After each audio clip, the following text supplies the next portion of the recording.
Today we deep dive into the squiddy boys under the water.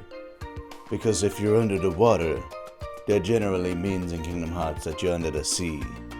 And when we under the sea, we see everything. Welcome back everybody to the Kingdom Hearts Bestiary. Today we are tackling two squiddy boys. We are talking about the Sea Neon and the Sheltering Zone. It's a 2-in-1 special, just like the Bouncy Wild and the Power Wild, because today these guys are the same, but one is bigger. And you know what they say about being bigger?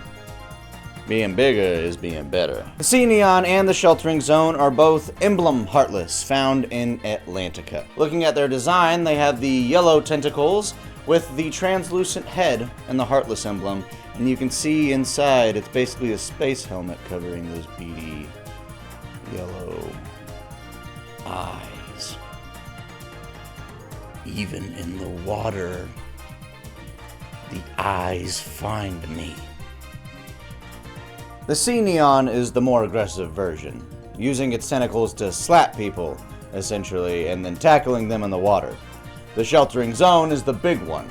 Whenever you beat it, essentially it turns into 3 Sea Neons. So it duplicates like rabbits, but more like aggressive tentacle rabbits. I'm sure there's some sort of anime that has exactly that, but moving on. Sea Neons rely on agility to do damage and fight. They spin underwater like a top, or like a Hitmontop, if we're referencing Pokemon, which I do quite often in these videos.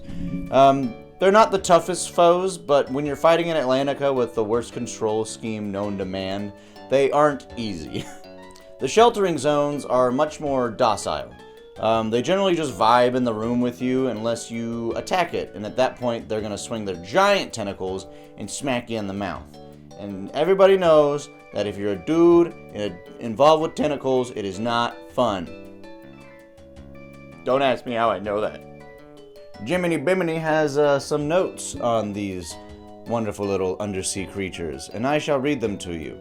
For the Sea Neon, it's a Heartless that resembles a jellyfish. If you haven't seen it, there it is. They swim fast and attack in numbers. Overall, they're not tough opponents. For the Sea Neon and Chain of Memories, a jellyfish like Heartless. It may look laid back, but the Sea Neon's long tentacles can propel it towards an enemy for a ferocious attack. Now for the Sheltering Zone, it's a Heartless resembling a jellyfish. You receive damage just from colliding with it. They move slow, but break up into many Sea Neons if struck. They fling their tentacles away to keep their enemies away. So essentially, if you hit a Sheltering Zone and you beat it with a physical attack, it'll split into 3 Sea Neons. Otherwise, if you use magic, it just poof, gone, disappears. So in conclusion, if you're ever swimming through Atlantica and you see jellyfish-like creatures, avoid them, because you may not get stung, but you will get slapped. And that's all we have for today. Thank you guys so much for watching. If you liked it, slap that like button and tentacle your way over to the subscribe. And comment down below which Heartless or boss you want to see me do next.